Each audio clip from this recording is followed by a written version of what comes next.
All right, old school NBA fans, self-researched NBA facts. I got another video for you. As usual, thanks to anybody who subscribes to my channel, watches my videos. I really appreciate it. I'm not a big-time channel. I haven't been doing this very long, but for the short amount of time that I've been doing it, I really enjoy it. You guys have been great. Love your feedback. It seems like the people that I'm reaching are the ones I wanted to reach, and I'm very happy about that, really.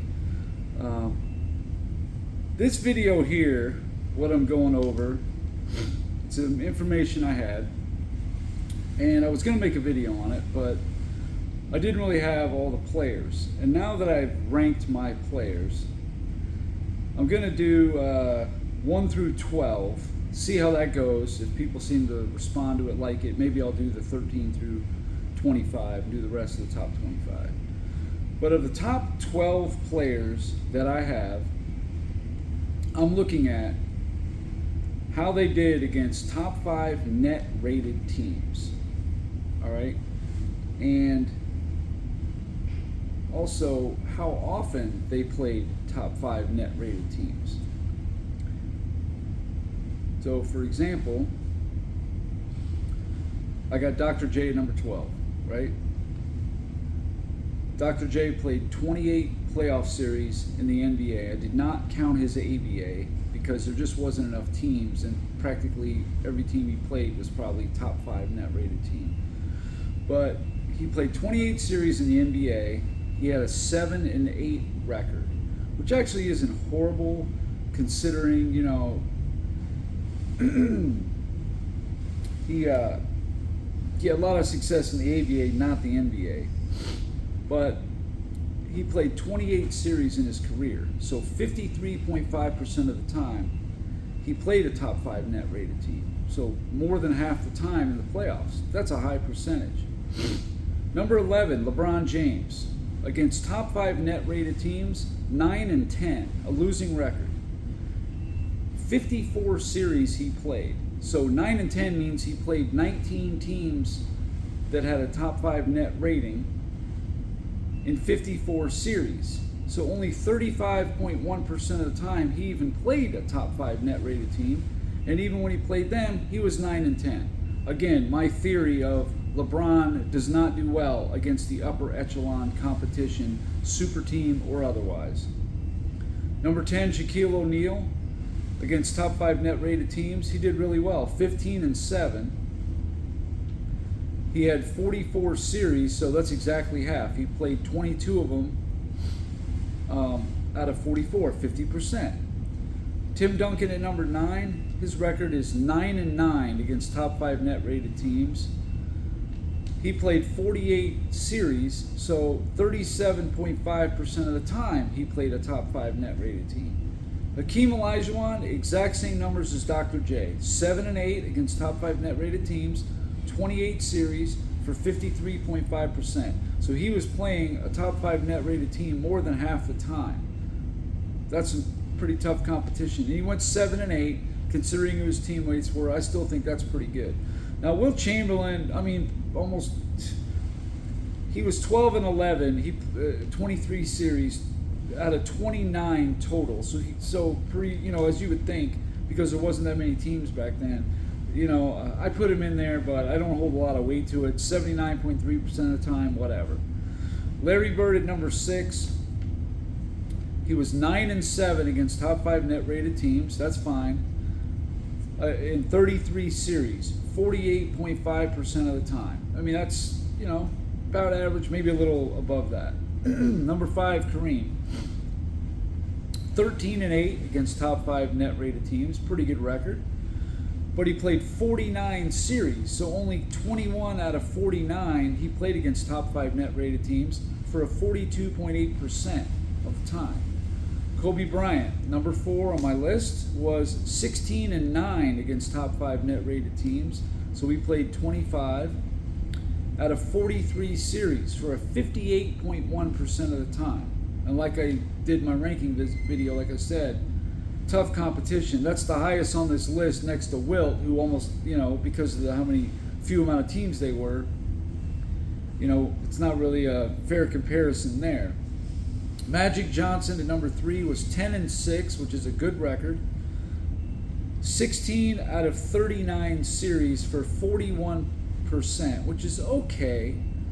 Bill Russell at number 2, I mean, again, there was so few teams in the league, almost every team he played would have been top 5 net rated.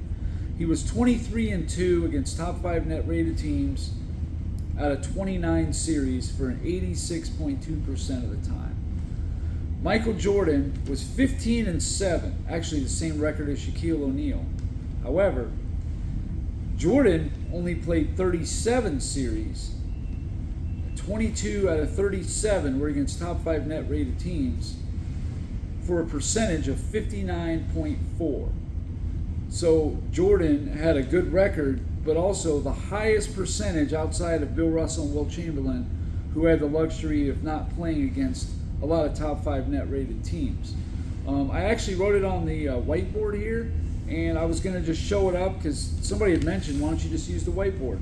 So I'm going to hold it up and let you guys take a look. If you want to pause it to compare, maybe that's something that I'll be doing in the future. But here's what it looks like. Let me switch that around. Here we go. This is what it looks like, okay? So on the far left is the ranking of the player. The second column is the player name. The next column is the record versus top 5 net rated teams. The next column is how many series they played in their career. So as you can see, like Dr. J, for example, played 15 of his 28 series were against top 5 net rated teams for a 53.5% of the time. And that's what the very right column is the percentage of top 5 net rated teams that they played in their playoff careers. So as you can see, Michael Jordan has a high percentage of what he played as well as a good record. There's a couple guys that don't. Dr. J, Hakeem, and LeBron are the only 3 that are under there.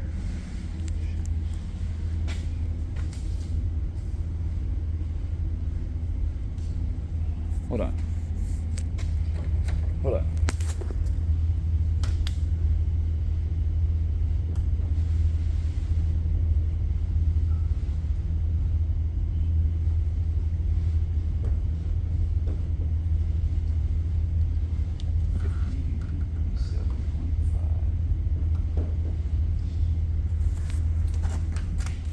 All right, sorry about that. I didn't have Shaq and Duncan, their series played or their percentage of series on there. But as you can see who had the good records, who had the okay records, and who had the good records. But you can also see who played the top 5 net rated teams the most.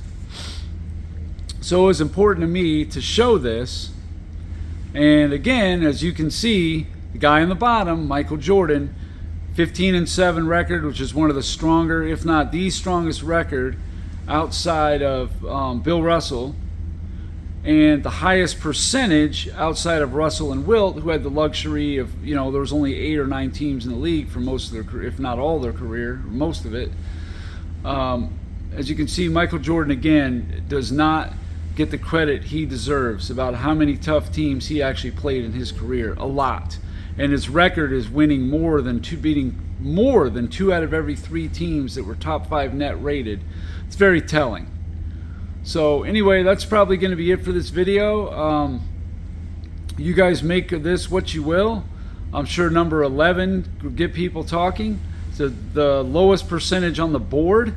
Of the top 12 players, he played the least amount of top 5 net rated teams and had a losing record. The other guys with losing records, Hakeem and Dr. J, well, at least they played over half theirs against top 5 net rated teams. So as you can see, there's a lot going on there. So anyway, that's it for this video. That's pretty much all I wanted to add to this. I had this information. I wanted to get it out there.